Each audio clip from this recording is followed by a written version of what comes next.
Assalamualaikum warahmatullahi wabarakatuh. Alhamdulillah rabbil alamin, sallallahu wasallam wa baraka ala nabiyil karim wa ala alihi wa sahbihi ajma'in, amma ba'da. Kita lanjutkan pembahasan tentang surat At-Takwir. Kita ulang sedikit. Allah Subhanahu wa taala menceritakan tentang detailnya hari kiamat dengan terjadinya beberapa perubahan pada makhluk, di antaranya matahari yang digulung, bintang-bintang pun hilang cahayanya, berwarna coklat, kemudian berjatuhan.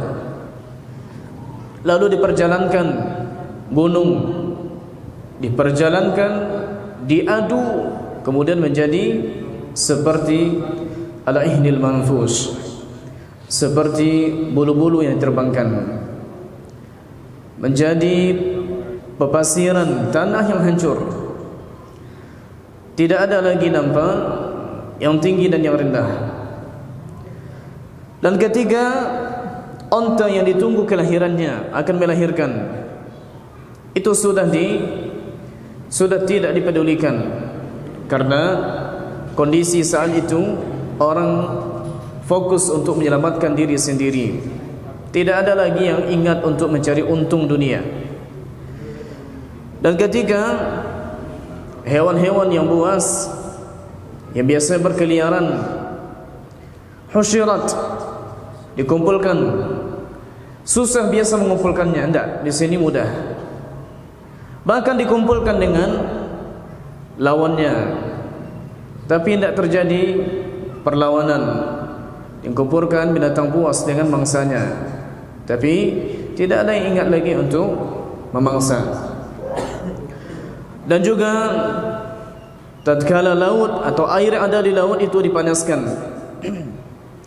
Wa idzan nufus zuwijat, dan apabila jiwa-jiwa, roh-roh zuwijat, dipertemukan dengan tubuh setelah sekian lama berpisah, kemudian dipertemukan.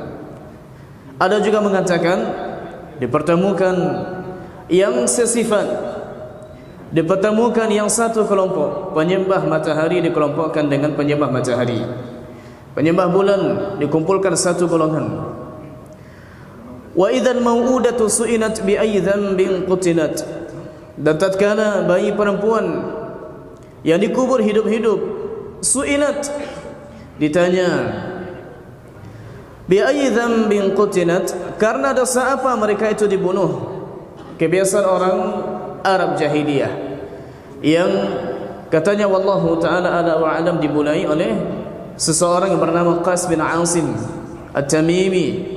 Tatkala anak perempuannya ditangkap oleh musuh, lalu diajak pulang, ditebus untuk dipulangkan, tapi dia lebih berkenan di tangan musuh, menjadi budak. Lalu sakit hatinya, tiga anaknya perempuan yang lain di rumah sudah digalikan baginya lubang, diajak setelah dihiasi, lalu dimasukkan ke dalam lubang tersebut dan dikubur hidup-hidup. Dan kebiasaan buruk ini kemudian diikuti oleh orang-orang Arab jahiliyah setelahnya. Adapun yang dinisbahkan kepada Umar bin Khattab bahwasanya beliau menguburkan putrinya hidup-hidup, kisah ini tidak sahih, riwayat Syiah Rafidah, karena mereka benci kepada Umar. Karena di zaman Umar lah dikalahkan Persia, dan orang Syiah yang di Iran sekarang itu mantan-mantan atau sisa-sisa dari negara Persia. Makanya sangat memusuhi Umar mereka. Bahkan dianggap orang yang membunuh Umar, Abu Lu'lu' Al-Majusi, itu dianggap atau diberi gelar oleh mereka, dikubur mereka itu diukir Baba Syuja'uddin. Baba berarti orang besar, syuja'u berani, ad-din agama, artinya orang yang berani, sangat berani dalam agama. Karena menurut mereka telah membunuh taghut, berhala besar, Umar bin Khattab radhiyallahu anhu. Waliyazubillah. Kemudian wa idza suhufu nusyirat, dan apabila lembaran-lembaran catatan amal nanti akan dibuka, diperlihatkan, disuruh orang yang melakukannya untuk membaca, bahkan digantungkan ke leher, sebagaimana surat Al-Isra. Wa idza as-samaa'u kushitat, Ini yang akan kita bahas insyaallah taala. Wa idza samaa'u kushitat, dan apabila langit kushitat, kushitat dilenyapkan, apabila langit ditutup, apabila langit dihapus. Tidak datang kata kasyata di Quran kecuali hanya di satu tempat ini di Quran. Dan kata kaf, shin, ta ini juga dipakai dalam ilmu hadis. Kalau kita baca contohnya di Matan Alfiyah Al-Iraqi yang disyarah oleh Imam As-Sakhawi, Fathu Al-Mughith Syarh Alfiyat Al-Hadis, maka beliau sebutkan cara-cara untuk membersihkan buku murni, buku asli dari catatan-catatan tidak penting atau tulisan-tulisan yang salah. Salah satunya adalah dengan cara mahun. Mahun menghapusnya, dihapus. Tapi ada juga cara kalau tidak bisa lagi dihapus, jika dawatnya sudah kering dan jika dikasih air nanti bisa merusak kertas, maka mereka melakukan kashtun. Kashtun ini merobeknya dengan pisau. Kertas itu dirobek dengan pisau khusus untuk penggalan yang salah. Akan tetapi yang seperti ini tidak dipuji oleh ulama hadis, karena biasanya yang melakukan seperti itu akan dituduh. Ini kenapa dihilangkan? Sepertinya ada sesuatu aib yang dihilangkan di sana, dan bagi ulama hadis ini tidak dipuji. Maka ini dimaksud dengan kushitat, dihapuskan. Langit dilenyapkan, langit ditiadakan. Yang tadinya tersusun rapi, tidak ada futur, tidak ada satupun yang aib, tidak ada satupun yang berlubang, berlapis 7. Tapi sekarang dengan mudah Allah Subhanahu wa taala menghilangkannya. Padahal perjalanan dari langit ke langit ini butuh 500 tahun perjalanan cepat. Tapi Allah Subhanahu wa taala yang Maha Kuasa, Maha Perkasa, bisa menghilangkannya sesaat. Pada hari kiamat langit itu nanti akan dilenyapkan.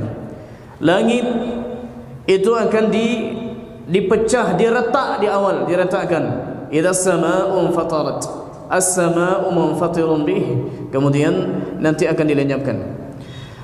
Kemudian Allah Subhanahu wa taala melanjutkan wa idzal jahimu su'irat, dan jika neraka jahim su'irat, mulai dinyalakan.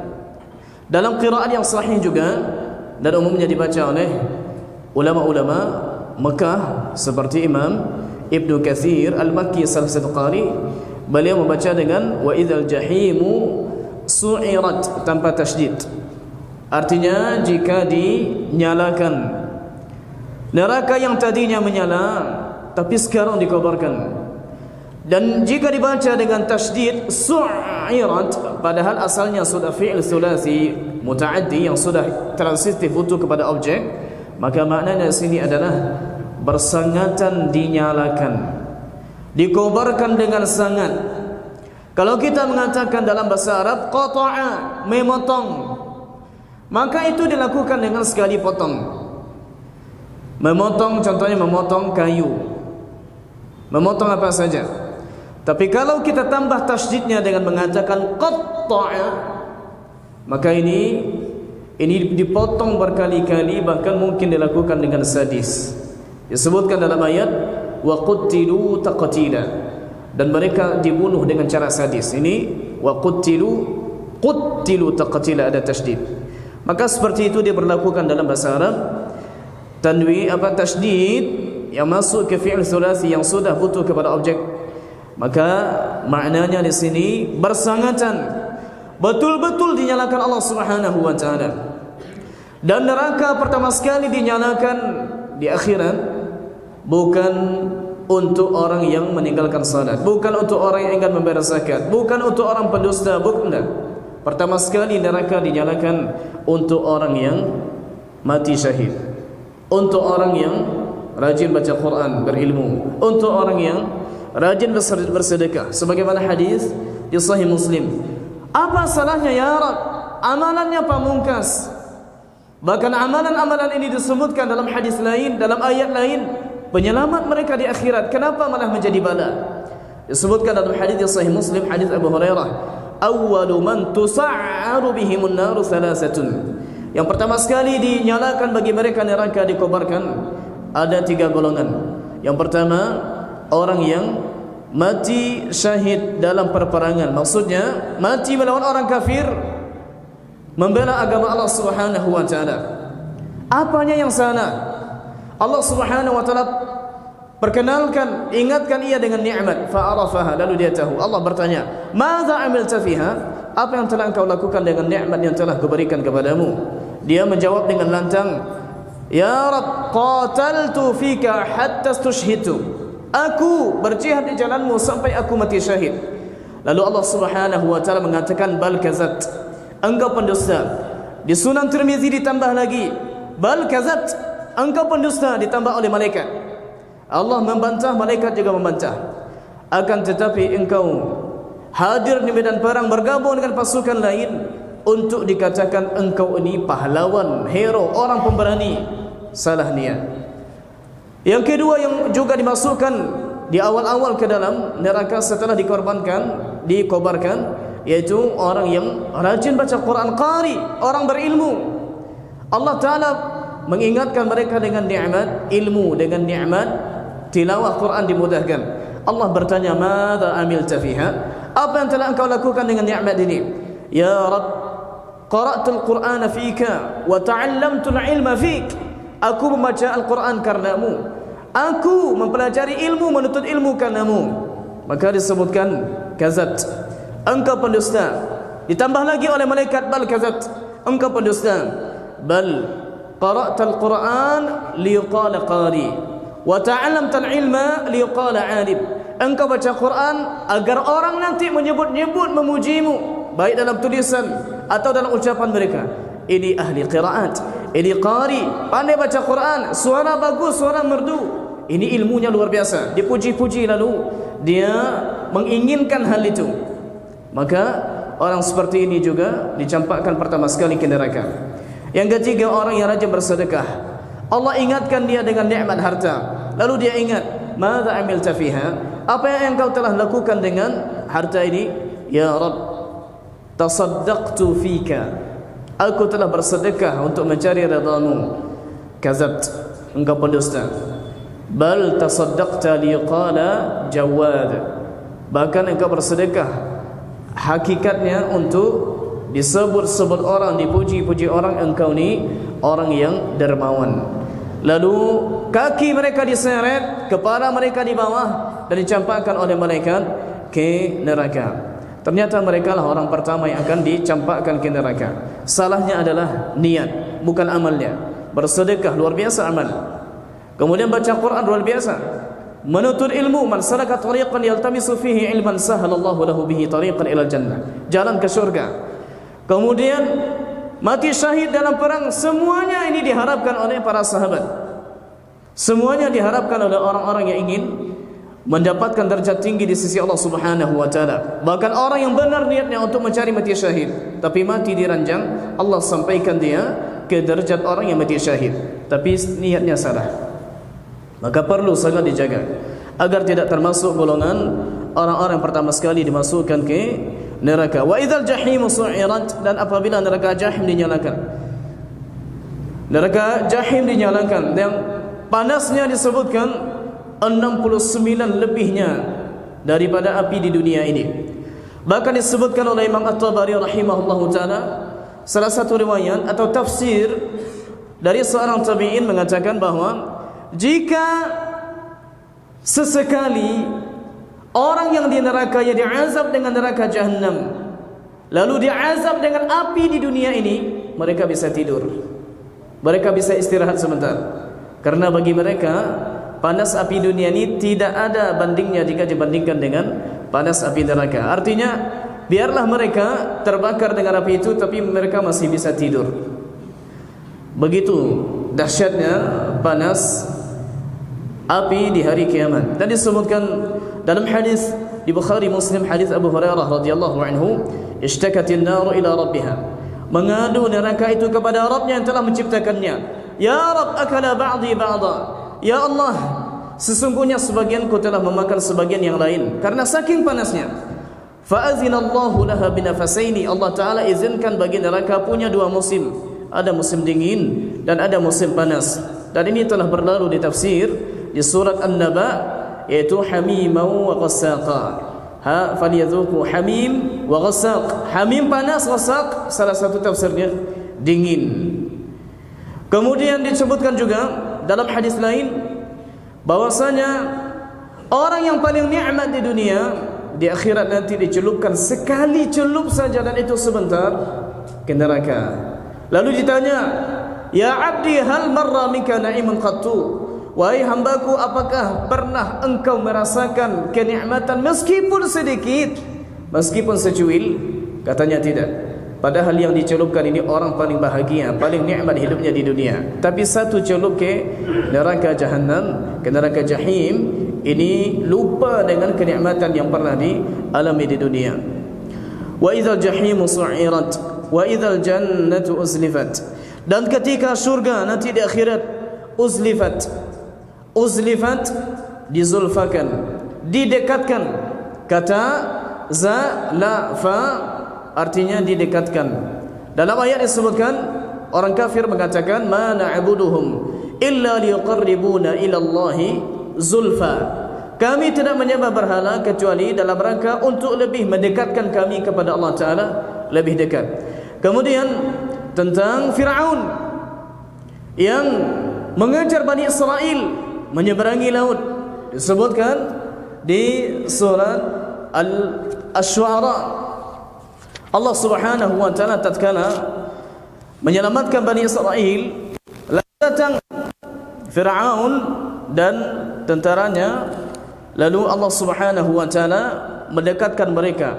Thumma azlafna al-akharin, lalu kami dekatkan yang lain. Maksudnya didekatkan, dimasukkan ke dalam laut yang di sana sudah sampai di ujung, yang di sini ditenggelamkan. Ini dimaksud dengan kata uzlifat. Uzlifat qurribat, udah niat, artinya didekatkan. Iya. Dan makna didekatkan bisa dengan makna hakiki. Orang yang nanti akan memasuki syurga, maka syurga akan didekatkan. Karena menempuh perjalanan jauh menyeberangi sirat ini panjang. Dan ada orang yang harus luka-luka sebelum sampai selamat di sana. Ada yang seperti kilat, ada yang berlari kencang seperti angin, seperti cahaya. Tapi ada juga yang luka-luka. Ada yang tersandung kakinya di besi-besi atau kail-kail yang ada di tepi-tepi sirat. Dan para nabi berdoa, ya Rabbi salim salim, ya Allah selamatkanlah, selamatkanlah. Dia nampak surga di ujung sana, tapi jauh. Allah Subhanahu wa Ta'ala dengan rahmatnya mendekatkan surga sehingga perjalanan itu tidak terlalu jauh dan cepat dia masuk surga. Ini dibawakan kepada makna hakiki dan tidak ada kemustahilan makna yang seperti ini di sisi Allah Subhanahu wa Ta'ala. Maka selayaknya orang-orang yang ingin menempuh atau ingin masuk ke surga, ingin mencoba kenikmatan di sana kekal abadi, meminta selalu kepada Allah Subhanahu wa Ta'ala dengan doa yang diajarkan oleh Nabi, di antaranya Allahumma inni as'alukal jannata wa a'udzubika minan nar. Ya Allah, sesungguhnya aku meminta kepadamu surga dan aku berlindung kepadamu dari neraka. Atau doa lain yang diajarkan oleh Nabi juga, Allahumma inni as'alukal jannata wa ma qarraba ilaiha min qawlin aw amal wa a'udzubika minan nari wa ma qarraba ilaiha min qawlin aw amal. Ya Allah, sesungguhnya aku meminta kepadamu surga dan apa saja yang bisa mendekatkan kepadanya dari perkataan dan perbuatan. Dan sesungguhnya aku berlindung kepadamu ya Allah dari neraka dan apa saja yang bisa mendekatkanku kepadanya, baik berupa ucapan atau berupa perbuatan. Wa idzal jannatu uzlifat, dan jika surga itu didekatkan kepada orang yang akan memasukinya. Bahkan di bulan Ramadan, setiap Ramadan, kalau Ramadan sudah datang, kalau matahari sudah tenggelam tanggal 29 Sya'ban atau 30 Sya'ban, maka pintu-pintu surga itu akan dibuka selebar-lebarnya. Bahkan dipanggil orang-orang yang ingin berbuat kebaikan. Sebagian riwayat menyebutkan yang memanggil itu adalah surga. Ya baghiyal khairi aqbil, ya baghiyasy syarri aqsir. Wahai mereka-mereka yang akan mencari kebaikan, aqbil, menghadaplah. Sekaranglah saatnya untuk mendapatkan tiket gratis untuk masuk ke surga di bulan Ramadan. Buktikan. Kemudian Allah Subhanahu wa taala menutup kisah-kisah tentang hari kiamat di surat ini, alimat nafsum ma ahdarat. Kalau semuanya sudah terjadi, matahari sudah digulung, bintang-bintang sudah berjatuhan, cahayanya hilang, kemudian gunung pun diadu, sampai kejadian-kejadian yang barusan kita jelaskan, alimat nafsun. Barulah ketika itu setiap jiwa akan mengetahui ma ahdarat, apa yang sudah dihadirkannya, apa yang sudah dipersembahkannya, apa yang sudah dilakukannya. Yang baik akan melihat balasannya baik, yang buruk akan melihat balasannya buruk. Dan ini dijelaskan lebih dalam surat lain. Allah Subhanahu wa taala jelaskan di surat Ali Imran, surat ketiga ayat ke-30. Allah Subhanahu wa taala menyebutkan, yauma tajidu kullu nafsin ma 'amilat min khairin muhdara wa ma 'amilat min su'in tawaddu law anna bainaha wa bainahu amadan ba'ida wa yuhadzirukumullahu nafsah wallahu raufum bil ibad. Ingatlah pada hari ketika setiap jiwa mendapatkan balasan atas kebajikan yang telah dikerjakan, dihadapkan kepadanya. Begitu juga balasan atas kejahatan yang telah dia kerjakan. Dia berharap sekiranya ada jarak yang jauh antara dia dengan hari itu. Artinya kalau masih ada waktu sedikit untuk bertasbih, untuk salat sunat, untuk berwudu, untuk baca Quran meskipun surat pendek, semoga amalnya bertambah. Tapi waktu sudah tidak ada lagi. Langit sudah digulung, neraka sudah dikobarkan. Apa lagi yang akan dilakukan? Tidak ada. Yang akan dilakukan adalah menunggu hisab dari Allah Subhanahu wa taala, menunggu mahkamah peradilan yang tidak akan dizalimi siapapun di sana. Wa idzal jannatu uzlifat alimat nafsum ma ahdarat. Setiap jiwa akan mengetahui apa yang dikerjakannya dan apa balasan dari apa yang sudah dikerjakannya. Kemudian Allah Subhanahu wa taala ingin menjelaskan tentang kebenaran Al-Quran, menjelaskan bahawa Al-Quran ini sebab hidayah, menjelaskan bahawa Al-Quran ini kalam Allah yang murni, yang dibawa oleh malaikat yang penuh dengan kekuatan. Disebutkan dalam ayat ke-15, fala uqasimu bil khunnas. Fala uqasimu, fa maka, la tidak, uqasimu aku bersumpah, bil khunnas, demi bintang-bintang.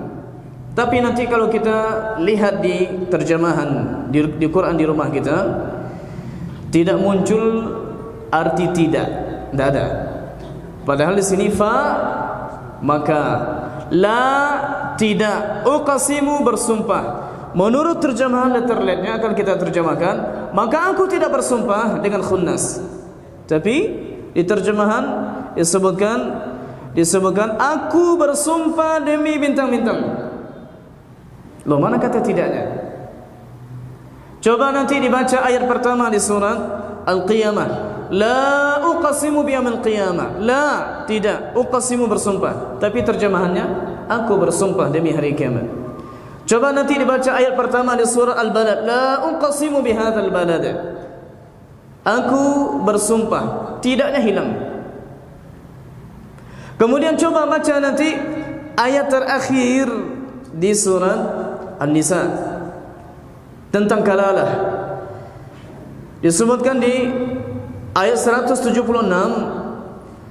yastaftunaka qulillahu yuftikum fil kalalah. Di bawah ayat paling bawah di penggalannya, yubayyinullahu lakum an tadillu. Yubayyinullah, Allah menjelaskan kepada kalian, lakum, an, agar, tadillu, agar kalian sesat. Allah menjelaskan kepada kalian agamanya agar kalian sesat. Masuk maknanya? Tidak. Allah menjelaskan kepada kalian agamanya agar kalian tidak sesat. Ternyata tidak ada kata la-nya di situ. Tapi kok muncul dia? Karena orang Arab biasa begitu. Sesuatu yang sudah dipahami, maka tidak perlu lagi dimunculkan kata tidak. Lalu apa yang dimaksud dengan la yang ada di sini? Kita tahu na'am, ya, la, tidak, syukran, terima kasih, afwan, sama-sama, begitu kan? Ya, meskipun baru 4 kata ini yang dipahami sebagian, tapi tidak ada masalah. Tapi yang penting la di sini tidak. Kok tidak muncul dia? Maka ulama mengatakan di sini la di sini bukan la nafi. Bukan la bermakna tidak. Karena dalam bahasa Arab boleh jadi la dengan makna isim mausul atau silah. Silah dia tidak punya arti, tapi dia dimunculkan untuk menguatkan perkataan. Seakan-akan ada koma di situ. Fala lalu koma atau titik. Uqsimu bil khunnas, maka sekali-kali tidak. Lalu titik. Aku bersumpah dengan khunnas. Berarti kalau begini, ini jumlahnya beda. Fala satu jumlah, satu kalimat. Uqsimu bil khunnas ini satu kalimat. Kemudian akan ditunjukkan makna yang tadi kita sebutkan. Dia tidak sumpah lalu menjadi sumpah. Coba nanti kita baca di surat Al-Waqi'ah. Di surat Al-Waqi'ah Allah Subhanahu wa taala pada ayat ke-75 disebutkan fala uqsimu bimawaqi'in nujum wa innahu laqasam. Fala uqsimu bimawaqi'in nujum. Fala aku tidak bersumpah. Uqsimu bimawaqi'in nujum dengan tempat peredaran atau orbit-orbit bintang-bintang. Fala aku tidak. Lalu wa innahu laqasam. Dan sesungguhnya dia betul-betul sumpah. Tadi tidak sumpah, sekarang betul-betul sumpah. Padahal yang menyampaikannya Allah Subhanahu wa taala, dan Allah tidak mungkin salah dan Allah tidak mungkin lupa. Maka ternyata dalam bahasa Arab atau dalam Quran, jika Allah bersumpah mengatakan kalimat la uqsimu, maknanya uqsimu. Ada juga sebagian tafsir mengatakan lam di sini sama maknanya dengan lam yang dibaca pendek. Kurang lebih begini. Kalau kita baca fala uqsimu bil khunnas, maknanya sama dengan fala uqsimul bil khunnas. Lam di sini lam taukid untuk menguatkan kalam. Maka secara umum Allah Subhanahu wa taala bersumpah di sini dengan bintang-bintang, Allah bersumpah dengan planet-planet, Allah bersumpah dengan apa saja dari makhluknya. Dan kita dapati banyak sekali dalam surat-surat pendek yang diawali dengan wa, wal asri, wad duha, wal laili, wasyamsi, banyak sekali, wal fajri. Allah bersumpah dengan waktu, Allah bersumpah dengan wasyamsi, dengan matahari. Dan Allah Subhanahu wa taala bersumpah sekehendak hatinya dengan siapa saja, dengan apa saja. Bahkan Allah juga bersumpah dengan malaikat, wan nazi'ati gharqa, wan nasyitati nashta, yang sudah kita pelajari. Tapi tidak boleh bagi makhluk, jangan sekali-kali bersumpah kecuali dengan nama Allah Subhanahu wa taala. Tapi Allah bersumpah dengan makhluk untuk menunjukkan kehebatan, menunjukkan ada hal yang spesial dari makhluk tersebut sehingga dipakai untuk bersumpah. Fala uqsimu bil khunnas, aku bersumpah demi bintang-bintang. Kata khunnas ini dalam bahasa Arab polanya jamak taksir, artinya bintangnya banyak, bintang-bintang. Mufradnya khanis atau khanisah, bentuk tunggalnya. Dan dalam Quran yang 30 juz kita tidak tahu ada kata yang dipolakan dengan pola fu'al seperti khunnas kecuali hanya 7 kata saja di Quran yang 30 juz. 2 ada di sini, satunya al-khunnas, bintang-bintang dalam bahasa Indonesia untuk menyatakan banyak, diulang kata itu. Kalau anaknya satu anak, tapi kalau anaknya banyak, anak-anak. Kalau contohnya buku satu, kita bilang buku, tapi kalau bukunya banyak, buku-buku. Diulang kata itu dalam bahasa Indonesia, tapi dalam bahasa Arab tidak diulang, tapi dirubah polanya. Salah satunya dengan wazan fu'al, khunnas. Yang kedua kunnas akan datang insyaallah taala. Yang ketiga ruk'a, orang yang ruku'. Yang keempat sujud, orang yang sujud. Yang kelima khusya', orang yang khusyuk. Khusya'an absarahum di surat Al-Qamar. Kemudian juga ada kata ghuzzan, jamak dari kata ghazi, artinya berperang. Orang yang banyak berperang namanya ghuzzan. Kemudian terakhir qummal, artinya kutu. Kalau kutunya satu qummalatun, tapi kalau kutunya banyak qummal. Dan ini salah satu mukjizat Nabi Musa dari 9 mukjizat yang Allah berikan kepada Nabi Musa untuk menguji Bani Israel dan menguji Fir'aun dan tentara-tentaranya. Salah satu dari 9 mukjizat Nabi Musa selain tongkat, yaitu kutu yang besar-besar dan menghirup darah orang sehingga tidak tahan lagi, harus digaruk terus. Bahkan mereka menggaruknya dengan alat, tidak bisa dengan jari lagi karena terlalu gatal. Ini 7 kata dalam Al-Quran dengan pola fu'al, khunnas, kunnas, ruk'a', sujjad, khusya', ghuzzan, kemudian terakhir qummal. Fala uqasimu bil khunnas, aku bersumpah dengan bintang-bintang. Al-jawari, yang mengalir. Al-jawari jamak dari kata jariyatun, jawari. Disebutkan juga di surat Ar-Rahman. Disebutkan di surat Ar-Rahman setelah Rabbul Masyriqaini wa Rabbul Maghribain fa bi ayyi ala'i rabbikuma tukadziban. Kemudian nanti ada juga tentang laut, marajal bahraini yaltaqiyan bainahuma barzakhun la yabghiyan fa bi ayyi ala'i rabbikuma tukadziban. Nanti ada juga di situ disebutkan walahul jawaril munsha'atu fil bahri kal a'lam. Jawari yang berlayar, kapal-kapal yang berlayar. Di sini yang berlayar adalah planet. Yang berlayar adalah bintang. Ternyata mereka punya orbit sendiri. Iya. Sebagaimana juga matahari punya orbit sendiri. Wasyamsu tajri limustaqarrin laha. Matahari itu berjalan di orbitnya. Iya. Kemudian disebutkan juga wa kullum fi falaki yasbahun. Artinya setiap makhluk yang tadi disebutkan, ada matahari, ada bintang, ada bulan, mereka itu yasbahun. Yasbahun berenang, maksudnya mereka mengalir di orbitnya, fi falak. Kemudian Allah Subhanahu wa taala juga menyebutkan kata al-kunnas. Al-kunnas yaitu bintang-bintang yang hilang, bintang-bintang yang tenggelam. Yang dimaksud dengan khunnas, khunnas katanya yaitu bintang-bintang yang dia bersembunyi tatkala siang hari. Kalau kita nanti lihat di siang hari tak ada bintang. Malam hari dia mulai muncul lagi. Dia seperti berjalan.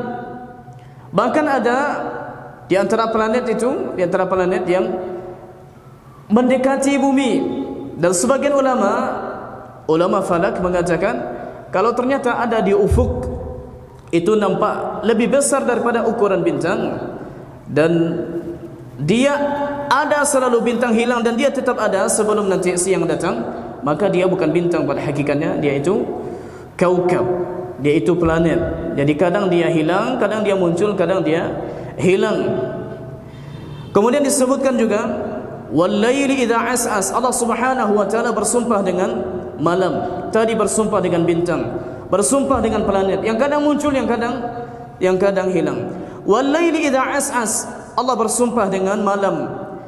Idza as'asa, jika dia telah hilang, jika dia telah habis. Ini satu tafsir. Tapi ada juga ulama yang menafsirkannya dengan lawan kata itu.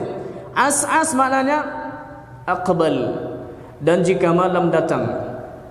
Kita dapati dalam ayat di surat Al-Muddathir, kalla wal qamar wal laili id adbar. Adbar berarti malam ketika dia pergi, berarti sudah habis malam, fajar sudah datang. Tapi kadang-kadang ada malam baru datang, seperti wadduha wal laili idza saja. Saja maksudnya menutup, artinya malam ni datang untuk menutup siang, datang untuk menutup penglihatan yang biasa terlihat sekarang dah terlihat lagi. Dalam ayat juga disebutkan wal-laili idza yaghsha. Yaghsha menutup. Berarti as'as ini dalam bahasa Arab termasuk dua kata, satu kata yang mempunyai dua makna berbeda.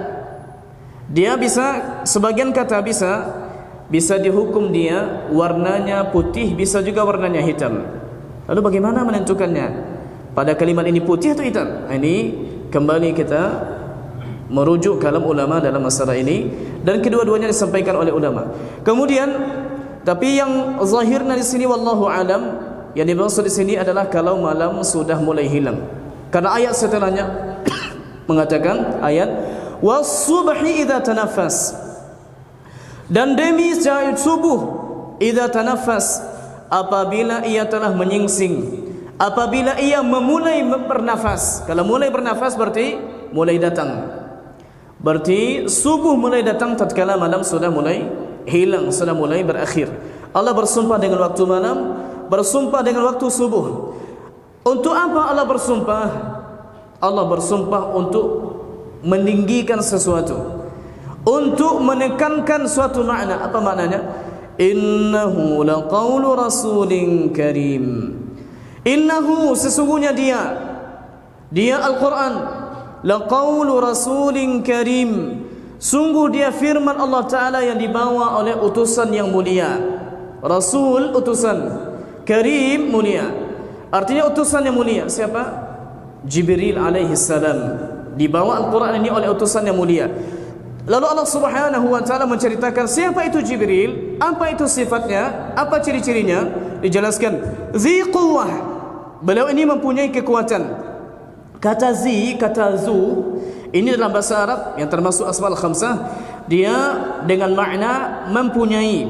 Kalau orang contohnya punya nama Zul ilmi, berarti artinya orang yang mempunyai ilmu. Kalau orang namanya Zul fadli, berarti orang yang mempunyai fadl, keutamaan. Kalau ada orang namanya Zul fahmi, berarti orang yang punya kepahaman. Begitu Zul, iya, dengan huruf dzal. Dzi quwwatin, dia memiliki kekuatan, artinya dia kuat. Bagaimana tidak kuat? Beliau saja ciptakan sangat besar, memiliki 600 sayap, dan beliaulah ketua para malaikat. Inda zil arshi makin, malaikat Jibril itu kuat. Inda zil arshi, berada di sisi Allah yang memiliki arash, berada di sisi Allah yang menciptakan arash. Untuk kita ketahui, tidak ada makhluk yang lebih kuat, yang lebih dahsyat, yang lebih besar daripada arash. Tidak ada yang lebih besar daripada arash. Bahkan ketika diukur langit bumi, jika diukur dengan kursi, maka langit bumi hanya seperti itu gelang besi yang dilemparkan ke padang pasir yang luas. Kursinya yang luas, langit bumi yang kecil. Tapi nanti kursi yang disebutkan dalam ayat wasi'a kursiyyus samawati wal ard, kursi itu jika dibandingkan dengan arash, ukurannya kecil seperti gelang besi yang juga dilemparkan di padang pasir yang luas. Artinya tidak ada makhluk yang lebih besar yang Allah ciptakan kecuali arash. Dan arash Allah Subhanahu wa Ta'ala berada di atas air. Wa arshuhu 'alal ma', berarti ada langit yang 7, lalu ada air, lalu ada arash. Dan Allah meliputi semuanya, dan Allah jauh lebih besar daripada arash. Kenapa? Allahu Akbar. Allah jauh lebih besar daripada siapapun dari makhluknya. Kemudian disebutkan juga di antara sifat Jibril makin. Makin ini orang yang punya kedudukan tinggi. Nabi Yusuf alaihi salam, sebagaimana disebutkan di surat Yusuf, setelah dipenjara karena dituduh bermain-main dengan istri raja, padahal hakikatnya sebaliknya. Yang bermain-main adalah istri raja. Yusuf ditipu, tapi disebarkanlah berita bohong di sekitar istana kalau yang bersalah adalah Yusuf. Yusuf alaihissalam kemudian dipenjara. Kemudian datang satu kamar dengannya di penjara, 2 orang bermimpi dan ditakwil mimpinya. Satu ditakwil mimpi, dia melihat ada burung itu memakan roti di atas kepalanya. Maknanya engkau akan dibunuh, engkau akan disalib. Benar. Satu lagi bermimpi kalau dia menuangkan khamar, minuman keras. Kata Yusuf, engkau ini nanti akan dibebaskan. Engkau ini dituduh tapi engkau tidak bersalah. Engkau akan dijadikan sebagai orang terdekat dengan raja, menuangkan air untuk raja. Dan ini terjadi. Lalu bermimpi Raja Mesir melihat ada 7 sapi yang kurus memakan 7 sapi yang gemuk. Singkat cerita, ditanya kepada orang istana, ingatlah penuang minuman tadi untuk raja? Aku ingat ada Yusuf di penjara sana yang bisa mentakwilkan mimpi, dan apa yang ku alami sekarang itu hasil dari takwil beliau.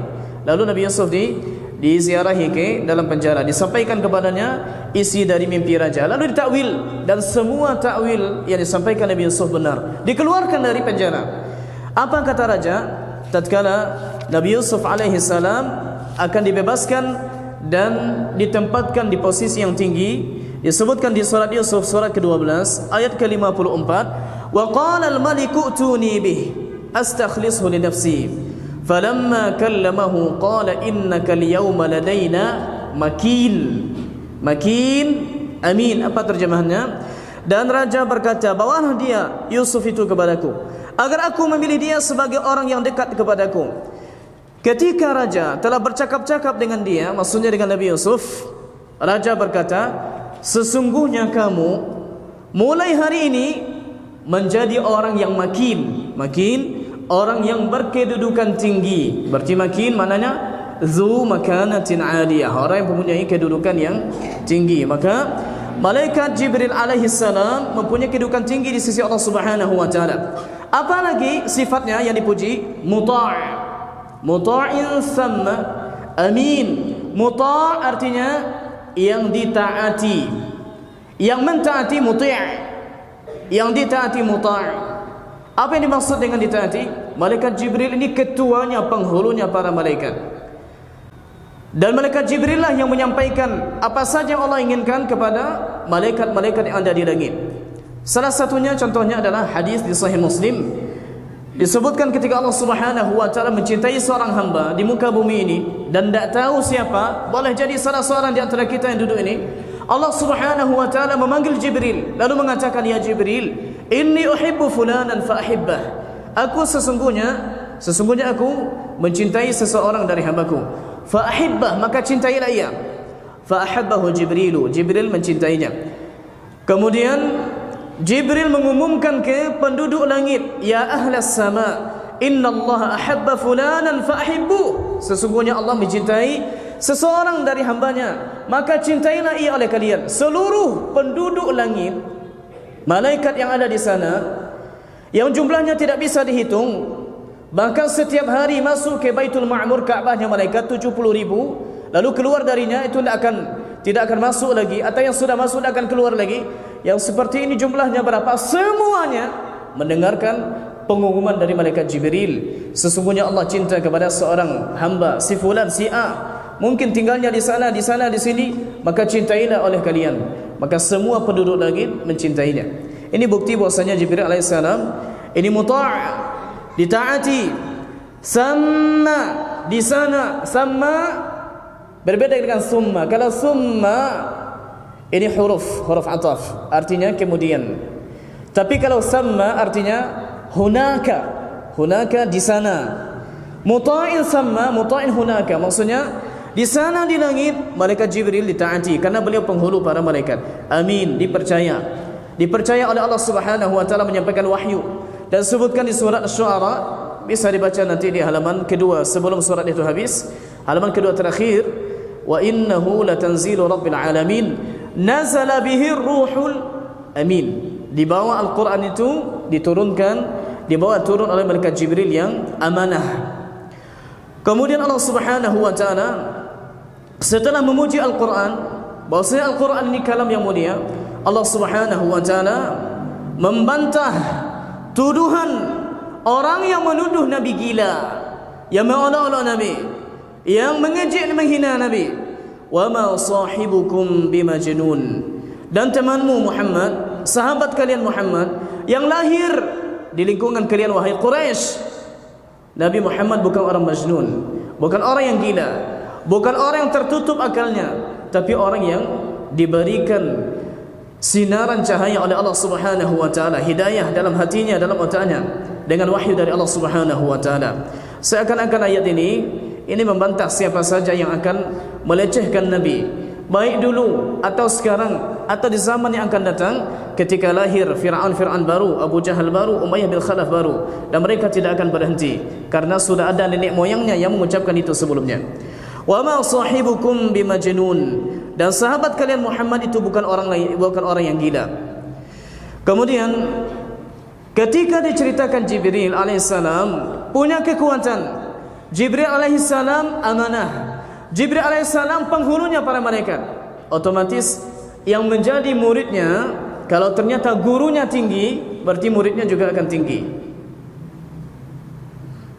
Seseorang contohnya ketika pernah bertemu dengan ulama tertentu, maka suatu kemuliaan, kebanggaan baginya untuk menceritakan kepada orang, aku pernah bertemu dengan si fulan, meskipun hanya sekali. Sahabat Malik bin Huwairis hanya bertemu dengan Nabi 20 hari, tidak lebih tidak kurang. Tapi subhanallah, pengalaman bertemu dengan Nabi beliau ceritakan sampai sekarang masih kita lakukan dalam salat kita, seperti duduk istirahat sebelum kita bangkit dari rakaat pertama ke rakaat kedua. Beliau yang ceritakan. Karena bagi kita itu pengalaman luar biasa. Bertemu dengan orang yang kita jadikan figur, meskipun sekali, itu akan kita ceritakan ke anak, nanti ke cucu. Dan kita bangga dengan itu, karena itu orang yang mulia. Maka terbawalah kemuliaan murid oleh kemuliaan guru.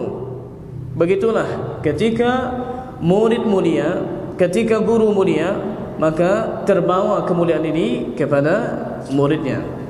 Ketika gurunya kuat, maka murid yang akan dicetaknya juga akan menjadi kuat. Dan untuk kita ketahui, untuk saat itu tatkala Nabi Muhammad hidup sebagai Rasul, tidak ada muridnya kecuali Nabi Muhammad sallallahu alaihi wasallam. Berarti apakah sia-sia nanti gurunya satu, muridnya satu? Di sekolah sekarang dibiasakan muridnya, gurunya satu, muridnya 40 orang. Itu pun masih menjadi, ada di antara mereka yang menjadi orang. Sekarang gurunya kuat, yang mendidiknya langsung Allah Subhanahu wa taala, lalu mengajarkan satu orang murid. Apakah tidak akan menjadi? Akan menjadi, teman. Akan menjadi yang seperti ini. Wallahu taala a'lam wa a'lam. Sudah azan? Sebentar lagi. Baik. Kemudian disebutkan walaqad ra'ahu bil ufuqil mubin. Baik, silakan. Alhamdulillah wassalatu wassalamu ala Rasulillah wa ala alihi wa sahbihi wa wala ma ba'da. Nabi sallallahu alaihi wasallam yang kuat belajar, kuat bersabar, teguh dalam berdakwah, karena dibimbing oleh guru yang kuat juga. Disebutkan di surat An-Najm juz ke-27, 'allamahu syadidul quwa. Dia diajar oleh seorang malaikat yang syadid, yang bersangatan. Apa bersangatan? Al-quwa, kekuatannya. Dan di sini tidak dimaknakan syadidul quwwah. Quwa jamak dari kata quwwah, jumlah jumal, quwwah. Artinya sangat kuat, bersangatan kuatnya. Artinya Nabi SAW diajarkan oleh guru yang sangat berkualitas, utusan Allah Subhanahu wa taala, dan Nabi tidak sia-siakan ini. Bahkan Nabi takut apa yang diajarkan itu lupa, sehingga Nabi belum lagi selesai malaikat Jibril mentalqin, Nabi sudah sebut takut lupa. Disebutkan di surat At-Taha, wala ta'jal bil Qur'ani min qabli an yuqda ilaika wahyuh. Janganlah engkau tergesa-gesa mengucapkan Al-Quran sebelum selesai diwahyukan kepadamu, karena Nabi takut. Disebutkan juga di surat Al-Qiyamah, wala, disebutkan la tuharrik bihi lisanaka lita'jala bih, inna alaina jam'ahu wa qur'anah, fa idza qara'nahu fattabi' qur'anah, thumma inna alaina bayanah. Artinya jangan engkau gerakkan bibirmu, mulutmu, supaya engkau tergesa-gesa mengucapkannya, karena Nabi takut lupa. Dan ini pelajaran. Ketika ada yang mengajarkan, ada guru, dan dia bersungguh-sungguh mengajarkan, dia teguh dalam mengajarkan, seharusnya murid juga teguh dalam menghadapi atau menerima apa yang disampaikan oleh guru. Ketika contohnya guru disiplin datang, maka murid juga menantinya dengan hal yang sama, karena tidak nyambung nanti kalau begitu. Apalagi berkenaan dengan Al-Quran. Disebutkan dalam surat Maryam, ya Yahya khuzil kitaba biquwah. Wahai Yahya, ambillah kitab itu dengan kuat, maksudnya sungguh-sungguh, serius, tidak bermain-main.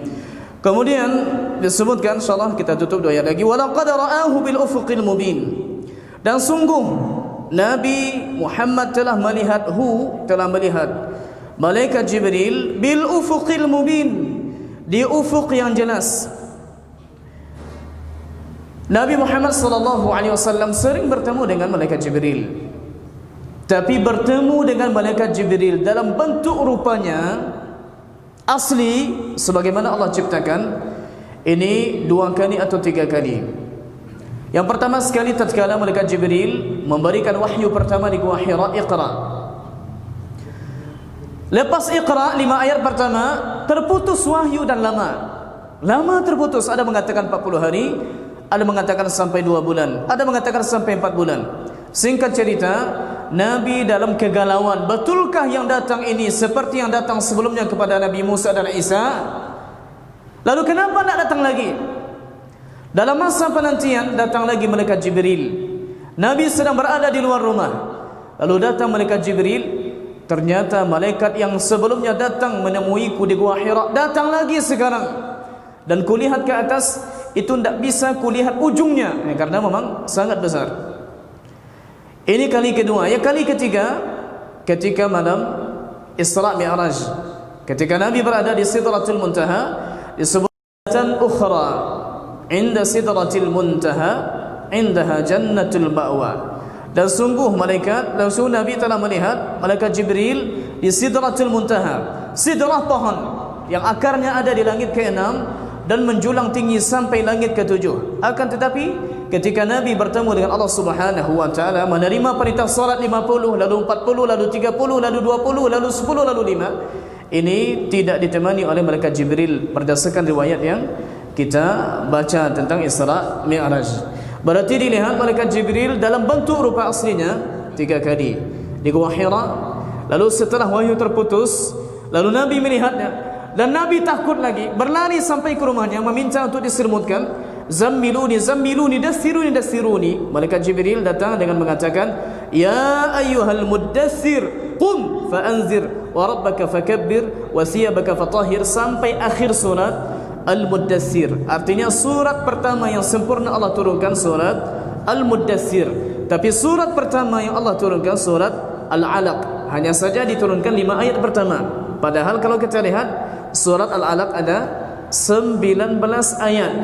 5 ayat pertama diturunkan, setelahnya diturunkan surat Al-Muddathir sempurna, baru nanti setelahnya beberapa waktu disempurnakan Al-Alaq sampai ayat ke-19.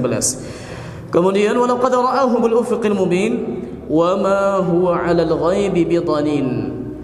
Dan dia Muhammad tidak 'alal ghaibi terhadap perkara-perkara gaib bidhanin, bidha dengan huruf dhan dan juga dibaca dengan huruf za, bidhanin dengan za. Bedanya dhan dengan za, pertama makhrajnya dhan dikeluarkan dari pinggir lidah belakang yang dialirkan ke geraham atas, baik dari sebelah kiri atau sebelah kanan atau dari kedua-duanya. Cuma keduanya sangat sulit. Ke kanan juga sulit. Tapi yang paling enak itu dikeluarkan dari pinggir lidah bagian kiri, dialirkan ke geraham atas sebelah kiri. Dha, di, du, am. Kemudian juga dibaca dengan huruf dha, dan ini sahih. Wa ma huwa 'alal ghaibi bidhanin. Huruf dha diucapkan dari ujung lidah yang ditempelkan di ujung gigi seri atas, posisi belakang lidah diangkat untuk menebalkannya. Wa ma huwa 'alal ghaibi bidhanin. Bidhanin. Ini dha.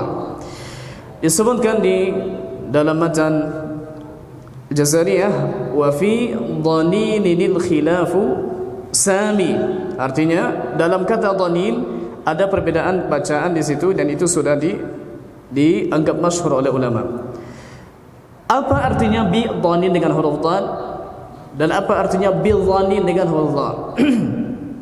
Kalau kita baca dengan qiraat yang atau riwayat yang kita baca ini, qiraat Asim, riwayat Warsh, riwayat Hafs yang kita baca di mushaf, wa ma huwa 'alal ghaibi bidhanin. Dhanin artinya bakhil. Maka Allah membantah Nabi itu tidak bakhil. Nabi itu tidak pelit. Tapi Nabi ini orang yang pemurah. Apalagi masalah-masalah gaib yang Allah suruh untuk ceritakan kepada sahabatnya, kepada umatnya. Mustahil Nabi akan sembunyikan satu pun, semuanya disampaikan. Ada juga yang mengatakan, yang membaca dengan dhanin, dengan dhanin dengan makna maznun. Su'udzan, apa artinya su'udzan?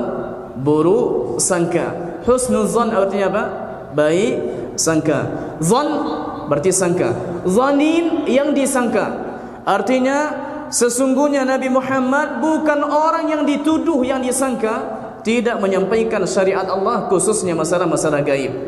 Berarti bil dhanin dengan dha artinya bukan orang yang dituduh. Bil dhanin bukan orang yang bakhil. Dan Nabi memang tidak bakhil, dan Nabi juga bukan orang yang layak untuk dituduh, karena Nabi al-amin, amanah, Nabi jujur, ya. Dan insyaallah taala pertemuan selanjutnya kita lanjutkan surat At-Takwir. Kita cukupkan subhanakallahumma bihamdika asyhadu an la ilaha illa anta astaghfiruka wa atubu ilaika. Wassalamualaikum warahmatullahi wabarakatuh.